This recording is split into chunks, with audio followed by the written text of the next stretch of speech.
मी उमेश उकरे मनी आणि मेंटॉरिंगमधून तुमचा करिअर कोच. हो ना. मनी आणि मेंटॉरिंग नाव काय का ठेवलं आहे आम्ही आमच्या फर्मचं माहिती आहे की जर तुम्ही विचार केलात ना तर पैसा पण येतो, पण त्याच्याकरिता थोडासा ना गाईड लागतो. त्याच पद्धतीने तुमच्या करिअर सिलेक्शनसाठी पण एक काउन्सिलर लागतो. म्हणून मनी आणि मेंटॉरिंग करिअर काउन्सिलिंग. आता गोष्टीला सुरुवात करायच्या अगोदर ना एक छोट्याशा स्टोरीने सुरुवात करतो आहे की एक जंगलामध्ये ना एक रेस लागलेली असतं. ऑर्गनायझर असतो उंट आणि पार्टिसिपंट्स. ही रेस असते सगळ्यात श्रेष्ठ कोण. ठीक आहे. तर याच्यामध्ये ना पार्टिसिपंट्स कोण असतात तर घार, हत्ती, उंदीर, कासव, ससा आणि माकड. ठीक आहे की यांच्यामध्ये सगळ्यात श्रेष्ठ कोण. तर मग उंटा ऑर्डर देतो आहे की जो सगळ्यात फास्ट झाडावरती चढेल तो पहिला. क्वेश्चन पहिला असतो तर त्याच्यामध्ये माकड जसा ऐकत नाही की क्वेश्चन, त्याच पद्धतीने डायरेक्ट झाडावरती चढायला सुरुवात करतो. तर हे बघून घार विचारते डायरेक्ट उडून बसू का तिथं. हत्ती ना त्या उंटाकडे बघत असतो आणि त्याला म्हणतोय की मी झाडावरती तर चढणं शक्य नाही आहे, झाडालाच खाली पाडतो आणि त्याच्यावरती चढतो, चालेल का तुला. तर फक्त बघतच असतोय की काय आता हा क्वेश्चन तर आपल्या सिलेबसच्या बाहेरचा दिसतोय, नेक्स्ट क्वेश्चन वगैरे लक्ष देऊ आपण. पद्धतीने ससा आणि उंदीर आपला प्रयत्न करत चढायचा प्रयत्न करतोय. ठीक आहे. आता क्वेश्चन काय येतो की आता हा तर क्वेश्चनमध्ये पास झाला माकड. नंतर दुसरा क्वेश्चन येतो की 200 मीटरची रेस जो सगळ्यात फास्ट धावेल त्याला बक्षीस मिळेल. तर याच्यामध्ये ससा जेवढ्या जोरात जमेल तेवढ्या जोरात धावायला सुरुवात करतोय. त्याच्या मागे उंदीर धावतोय, माकड धावतोय, हत्ती आपला प्रयत्न करत असतो आणि घार याला म्हणतं की मला तर चालायला जास्त जमत नाहीत, तर मग मी उडत गेले तर चालेल का. कासव म्हणतो की हाही क्वेश्चन माझ्या सिलेबसच्या बाहेर आहे, म्हणून आपण नेक्स्ट क्वेश्चनकडेच लक्ष देऊ. मग ज्यावेळेवरती पाण्यामध्ये स्विमिंग करून जायचं असतं तर त्यावेळेवरती बाकीचे सगळे तर बघत असतात, पण कासव म्हणतो की हा माझा क्वेश्चन आहे. प्रश्न काय येतो माहिती आहे का, जर आपण क्लासमध्ये जर विचार करतोय ना तर क्लासमध्ये पण अशीच परिस्थिती असतं. म्हणजे क्लासमध्ये 40-50 विद्यार्थी असतात. तर प्रत्येकजण एकाच लर्निंग सिस्टममध्ये लर्न होत असतात. चुकीचं काहीच नाही आहे, कारण की प्रत्येकाला इंडिव्हिज्युअली आपण त्या गोष्टी देऊ शकत नाहीत.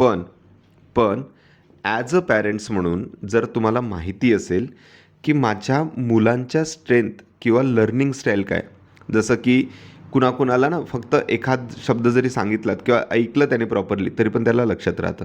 त्याच पद्धतीने काही काहींनी जर व्हिज्युअल डायग्राम्स आणि बाकी जर काही बघितलेत तर त्या गोष्टी त्यांना लक्षात राहतात. काही काहींना जेव्हापर्यंत ते प्रॅक्टिकली करून बघत नाहीत ना तिथपर्यंत त्यांना लक्षातच येत नाहीत. तर मग तुम्हाला जर हे जर गोष्ट माहिती असेल की आपला मुलगा कशामध्ये स्ट्रॉंग आहे तर त्या बेसिसवरती ना तुम्हाला डिसिजन घ्यायला मदत होतं. त्याच पद्धतीने काही नेचर्स असतात. नेचर म्हणजेच काय, काही काही जणांना सोशियली ॲक्टिव्ह राहणे, बोलणे, त्यानंतर डिस्कस करणे, त्यानंतर आपली गोष्ट समजावून सांगणे याच्यामध्ये जास्त इंटरेस्ट असतो. काही काही पर्सनला असं असतं की मला खूप काही बोलायला आवडत नाही, मी माझे रिसर्च आणि हे करेल आणि मी थोडंसं व्यवस्थित कन्झर्वेटिव्हनेसने वागतो. चुकीचे दोघंही जर नाही आहेत. फक्त आपण जर त्याला त्याच एकाच अँगलने बघितलं तर चुकतं. आता जो एक्स्ट्रोवर्ट पर्सन आहे, म्हणजे ज्याला बोलायला संभाषण कौशल्यांनी तेच गोष्टी आवडतात, त्याला तुम्ही कम्युनिकेशन स्किल्स, लीडरशिप आणि त्याच्या रिलेटेडचे रोल्स जर दिलात तर तो ॲक्टिवली आणि तो हॅपी होऊन त्या गोष्ट करेल. पण जर मला जास्त लोकांशी बोलायलाच आवडत नाही आणि तुम्ही म्हणतात की संभाषण तू करणं चालू कर आता, तर ते होईल का? नक्कीच नाही होणार. त्याच पद्धतीने जो पर्सन त्याच्यामध्येच मग्न असतो ना, तर अशांना रिसर्च किंवा तुम्ही जर त्याला इंट्रोवर्ट किंवा कम्प्युटर सिस्टमच्या समोरचे कामं जर करायला दिलात ना तर तो विदाऊट डिस्ट्रॅक्शन खूप चांगल्याने काम करू शकतो. हो ना. तर मग ही आपली जिम्मेदारी आहे की आपल्याला त्याला त्या गोष्टींच्या रिलेटेडमध्ये डेव्हलप करायला पाहिजे. पण हे होईल कसं. आम्ही आहोत ना, तुम्ही टेन्शन नका घेऊ. तर आता काय होतं, क्वेश्चन येतो की आम्ही करिअर काउन्सिलिंग करतो with the help of psychometric test, DMIT किंवा अजून जे बाकीचे टूल्स लागतात ते, आणि मुलांच्या डेव्हलपमेंटसाठी ज्या ज्या गोष्टी लागतात त्यासाठी आम्ही सपोर्ट करायला तयार आहोत. आता प्रश्न याच्यामध्ये येतो की दुसऱ्या वर्गापासून तर 7व्या वर्गांच्या मुलांकरिता, त्याच पद्धतीने 8व्या 9व्या 10व्या वर्गातल्या मुलांकरिता किंवा 11वी 12वीतल्या मुलांकरिता, आणि ज्यांचं ग्रॅज्युएशन्स पण कंप्लीट झालं आहे पण मला करिअर पर्टिक्युलरली सिलेक्ट करायला थोडासा त्रास होतो आहे, या सगळ्यांकरता आम्ही सोल्युशन्स प्रोव्हाइड करतो विथ द हेल्प ऑफ वेगवेगळ्या टेस्टनी. हो ना. तर आता जर एखादी मुलगा, आपल्याला माहिती आहे की त्याचे स्ट्रेंथ कुठले आहेत, विकनेसेस कुठले आहेत आणि एरिया ऑफ इंटरेस्ट कुठे आहेत, तर मग आता आम्ही काय वेगळी मदत करतो आहे की आमच्याकडे ना एक करिअर लायब्ररी नावाचं एक ऑप्शन आहे. जर तुम्ही करिअर लायब्ररीमध्ये आलात तर इथं वेगवेगळे करिअर्स आहेत. हो ना, जवळजवळ भारतामध्ये आज 3,000 कोर्सेस डायरेक्टली इनडायरेक्टली रन होतात. ऑल ओव्हर द वर्ल्डमध्ये पण तेच चालतात. तर त्याच्या रिलेटेडमध्ये सगळ्या गोष्टींचा डिटेल याच्यामध्ये येतो.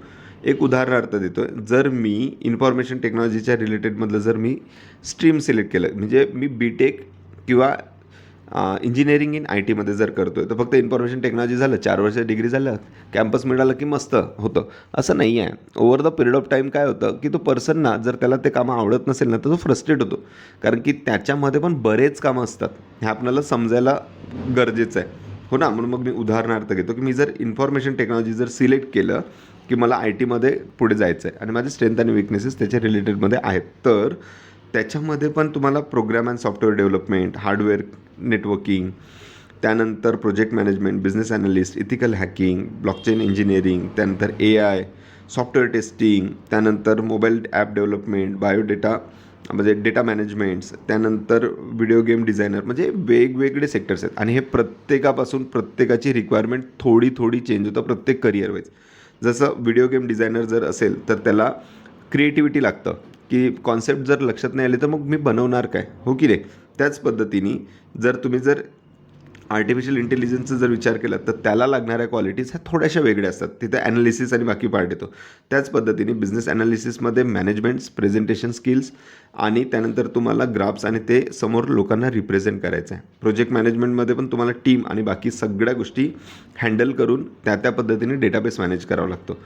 तर जर आता मी इथं येतो आहे की प्रोग्राम अँड सॉफ्टवेअर डेव्हलपमेंट मी जर केलं तर त्याच्यामध्ये काय काय असतं, म्हणजे त्या करिअर पाथमध्ये कुठल्या कुठल्या डिटेल्स वर्किंग असतात, त्यानंतर माझ्या रोल्स अँड रिस्पॉन्सिबिलिटीज काय असतात, मला कुठले स्किल सेट असायला पाहिजेत, त्यानंतर मी जर काय करायचं झालं तर मला कुठं कुठं आणि कसं कसं करिअर ऑपॉर्च्युनिटीज मिळू शकतात, त्यानंतर सॅलरी स्ट्रक्चर काय असतं, त्याची आजच्या कंडिशन्सला सॅलरी स्ट्रक्चर काय, फीज काय आणि डिमांड काय, हे आणि एक प्रेझेंटेशन्स असतो.